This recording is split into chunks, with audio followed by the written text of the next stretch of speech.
Humans, strange flesh and blood creatures who came to the witch's world and quickly became the dominant race in its territory. Humans, creatures capable of both killing a crying child and creating an exquisite work of art of unearthly beauty. Humans, those who destroy civilizations and then admire the remains of what they themselves have destroyed. Humans, ruthless but beautiful, cruel but merciful, sort of devils, but also angels. Humans are the ones who will cling to their chance of survival literally with their teeth, will achieve their goal of increasing their living space by any means necessary. They are not to be underestimated, and the elves did underestimate them and paid for it. A genocide ensued. The cruel world of the Witcher was filled with rivers of elven blood, and all this was done by humans, rough and uncouth. With their primitive boots, they trampled on a great culture and built something of their own on its ruins. But it was worth waiting for, because humans never stop. Today, we will tell you how humans have once again proved that nothing is impossible for them, just as there is nothing too cruel that they will not allow themselves to do. In our story today, the world of the Witcher recognizes the death that humans bring with them. But before the video starts, we would like to thank our patrons for their support, without which the channel would not be able to produce videos as often as it does. Thank you guys, and we urge the others to support the project, and we, in return, will make even more content. In any case, get yourself a nice hot cup of something. It's cold outside, and today we're gonna tell you the story of the conquests of humans.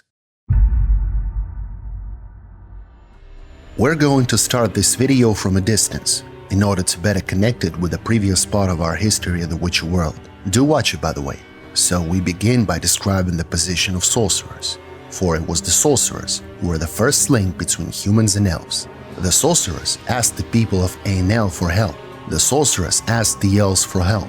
They brought human children with magical gifts and asked them, the elves that is, to teach these children the art of magic.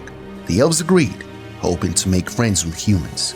After a while, though, they abruptly stopped the training. The elves received information that the kings of the human race were going to make war on their cities, so they broke off contact with the Brotherhood of Sorcerers, and the children were sent out of their beautiful cities. So the Brotherhood was forced to organize training for the Origins, as these talented children were known, in the city of Mert, which was actually a separate city-state under the Sorcerer's reign. The first school of magic for the children of the continent was established. The first school from whose walls the most talented sorcerers soon began to emerge. Fortunately, the elves seemed to have managed to teach these children almost all the basics of the magical craft, making things quite easy for the young sorcerers. With the graduation of the first generation of students, the Brotherhood strengthened its position considerably. Its ranks were joined by incredibly talented and enthusiastic young sorcerers who could move mountains at will. The names of Herbert Stammelford, Radmir of Torkarnet, Clara Larissa de Winter, Nina Fioravanti, and many others have gone down in history as the names of the pioneers of the magical world, the creators of the foundations of the art of magic. Therefore, the question of creating separate bodies within the structure of the Brotherhood soon arose. Bodies that would develop magical laws, determine what is dangerous and what should not be done. Bodies that will bring order to the unpredictable community of magicians and control this heterogeneous substance, even by force, if necessary. There was also someone who opposed this state of affairs. Most of the sorcerers who wanted to preserve complete freedom in the absence of rules rallied around the legendary sorcerer and courtier of the Temerian crown, Raffard the White. A conflict was brewing that could only be resolved in favor of one side, a conflict that would determine the laws by which the sorcerer world would live. Would there be strict structure, organization, and control? Or will there be complete chaos and total freedom without any rules? The sorcerer conflict was about to begin. But we shall return to this later, for in parallel, a much larger and more brutal, though not magical, war was raging, a war of entire races.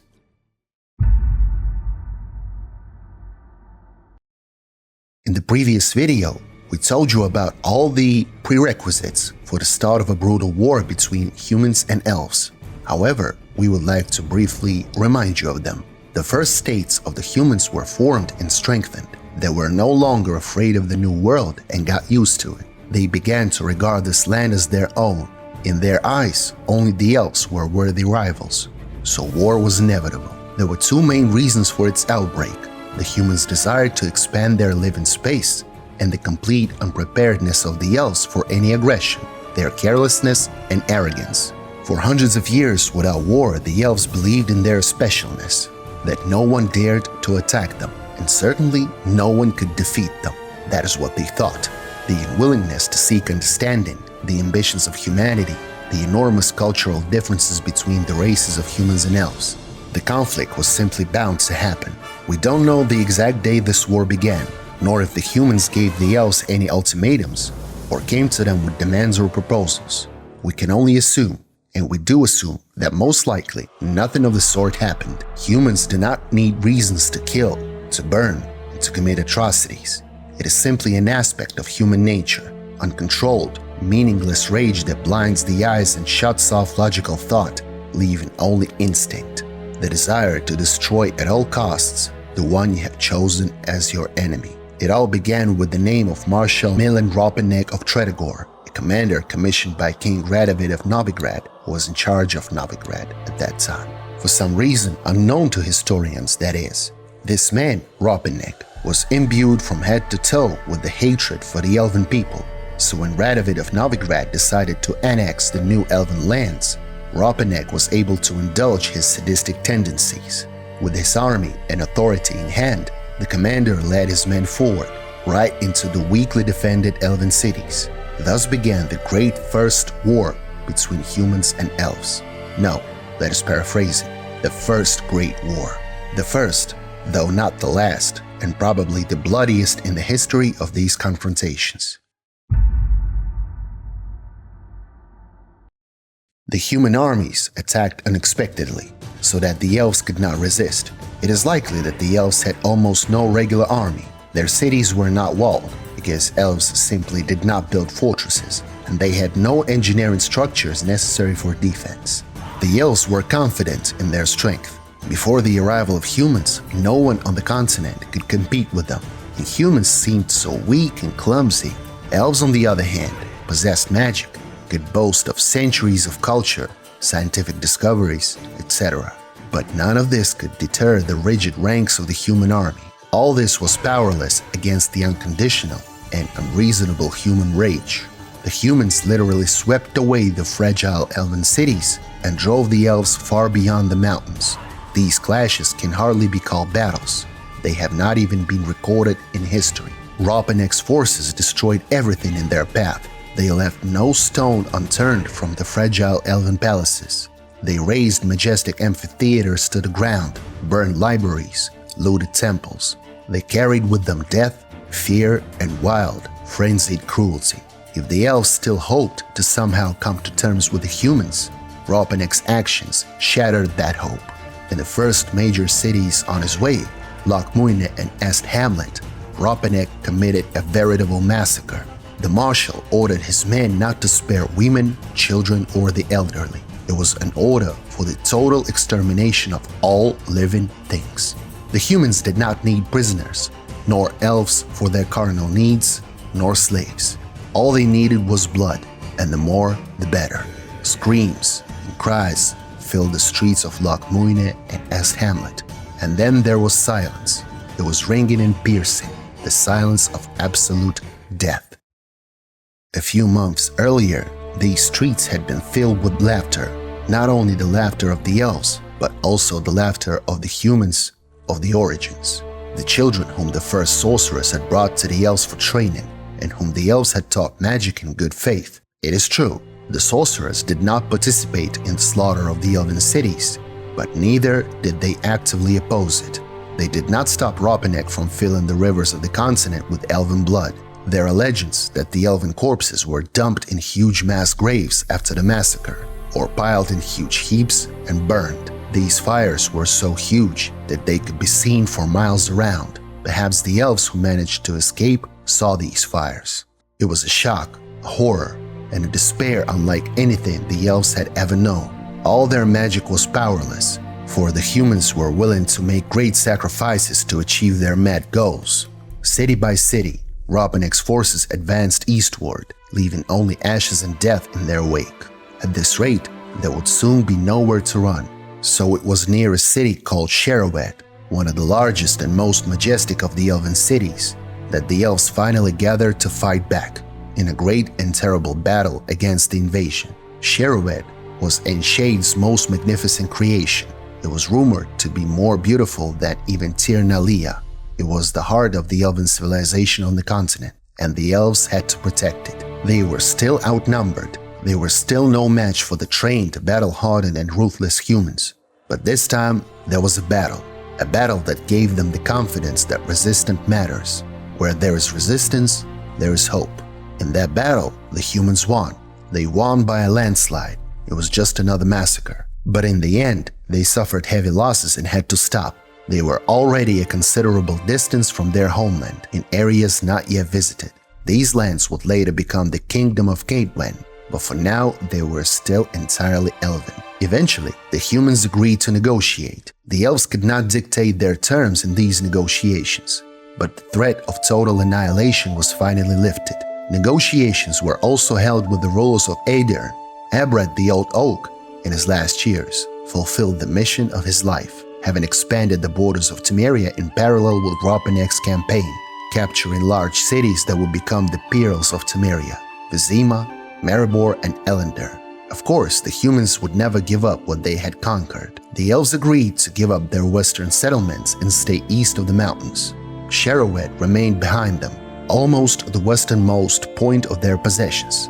In the south, clashes between Venger's men in a fledgling settlement called Vengerberg and the same elves flourished.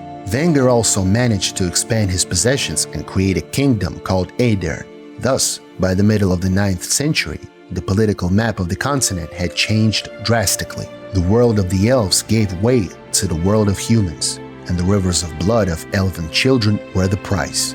The political map of the continent also began to resemble the realities we know from the time of the witcher named Geralt of Rivia. A new era had begun, and in it, there was no room for weakness.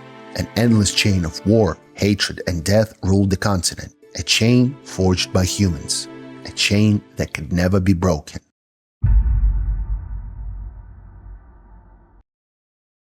Global cataclysms occurred not only on the political map of the world, but also in the magical community. We discussed the beginnings of these processes in detail in the last issue of the History of the Witcher's World. Have a look at it. We remind you once again. For now, let us briefly recall the state of affairs. Formerly, there were two groups of sorcerers left in the world, each with different ideas about the future of their crafts. The first group was led by Ian Becker, Geoffrey Monk, and other early sorcerers of the continent. This group formed the Brotherhood of Sorcerers, headquartered in a sorcerer's city called Mert, and set about controlling magic and its spread, beginning to create rules and laws for magical society, laws that not everyone liked. Raffard the White, a hero of Temeria who helped bring peace in the 6 Years' War, refused the crown and was an advisor to the incompetent King Abdank, and was against the control of magic. By the time Abrad the Old Oak had finished his wars with the elves and retired from business, so to say, young Abdank had become the rightful ruler of Temeria, and his most trusted advisor was Raffard the White. In accordance with the Novigradian Union, Raffard could not rule Temeria directly, but since he was close to the mentally retarded Abdank, Raffard effectively had full power in the kingdom. The common people definitely recognized him as their lord. And so this very Raffard opposed the newly created Brotherhood and advocated complete freedom of magic, including the dark arts such as necromancy or demonology. He also gathered like-minded people around him. Neither side wanted to compromise. Very soon, magical wars broke out on the continent. Wars in which the Brotherhood of Sorcerers began to hunt down and severely punish all those who disagreed with the new order of things in the magical community. The nature of these wars, their duration and intensity, are now well known to us, unfortunately. All that is known is that in order to win, the Brotherhood had to transform itself into a truly powerful organization. Initially, there was only one structure in the Brotherhood, the Council of Wizards. It was a body that formed the laws and rules of the Brotherhood, built its structure, defined its main goals, and appointed talented sorcerers to various positions. For example, it was the Council of Wizards that ordered the creation of the first magical schools for gifted children, Ben-Art for boys and Arethusa for girls. All were built on the ruins of Elven cities. The time after Raupenneck's war offered many opportunities, and the sorcerers took advantage of them. However, Reffar the White continued to ignore the Brotherhood and its rules.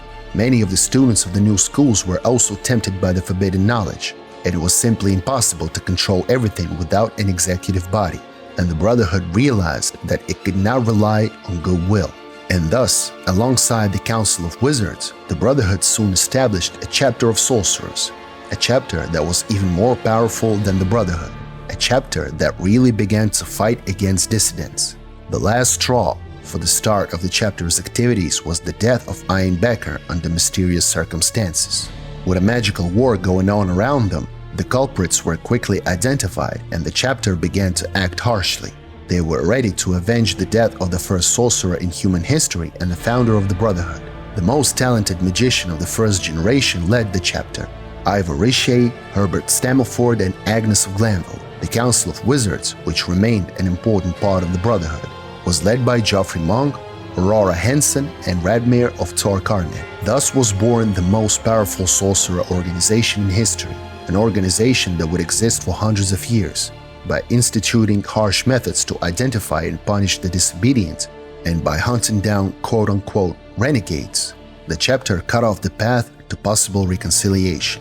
As a result, there were many casualties in the magical wars before the Brotherhood established control over almost the entire magical world, driving those who disobeyed deep underground. Within the chapter, the most brutal of the units was created, the Praetorium, led by a sorcerer named Alois Stalden. This man's motto was simple: whoever transgresses the laws of the chapter will be branded a rebel and will not escape punishment.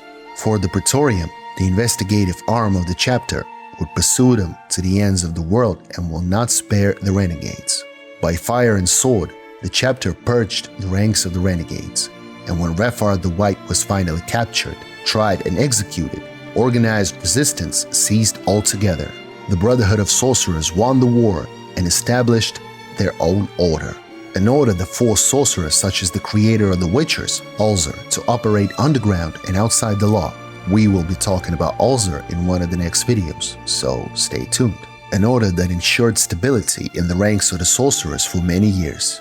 Temeria, however, experienced a period of decline in those years, immediately following the period of prosperity when Ulzer ruled in the shadow of Abdank, the latter being a complete degenerate.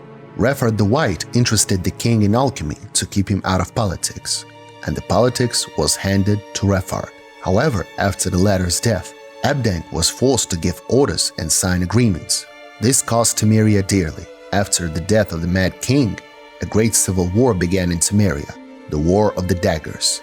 Abdank left no successor, and so the rulers of Maribor and Ellendar began a bloody war for the throne of Temeria. It is true, over the years humans have settled well in the elven ruins of those cities. Formerly, the ruler of Temeria for some time was Herman the Mad, one who tried to catch lightning and was eventually killed by it. However, the situation in Temeria only stabilized decades later when Prince Adalbert of Maribor took the throne with the help of Ulzer.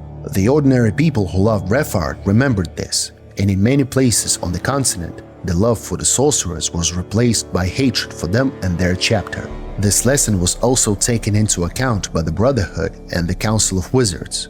Soon sorcerers began to appear as advisors at the courts of almost every ruler on the continent. Humans were moving forward.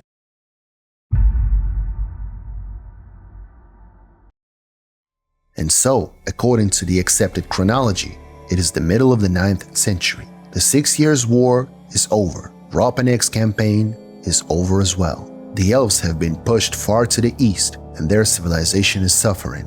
The Novigradian Union is finalized.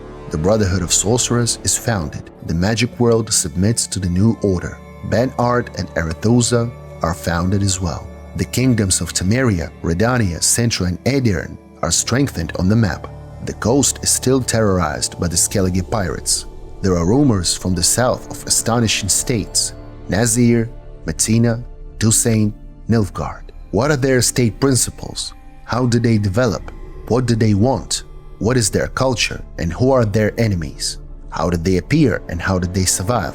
Questions, questions, more questions that must be answered. But the main problem remained unchanged. The continent was still overrun by monsters, horrible monsters from other worlds. Humans began to settle down. Their numbers began to increase dramatically, so the sorcerers could no longer protect them. There were more and more bloody tales of devastated villages, destroyed settlements, and dead people in the streets. The point of no return had been reached, the point at which humans would have to solve this problem by any means necessary. Humans still have so many challenges, and they will have to deal with them all, but history is still moving forward, and these are all topics for the next videos. In the meantime, we would like to thank everyone who watched this video to the end. Drop us a line in the comments if you'd like to see more Witcher World history on the channel. And also, if the author made a mistake or forgot something, feel free to use timecodes. We will definitely do something about it later. As always, please like, comment, and subscribe, and see you soon when the old Witcher speaks once more.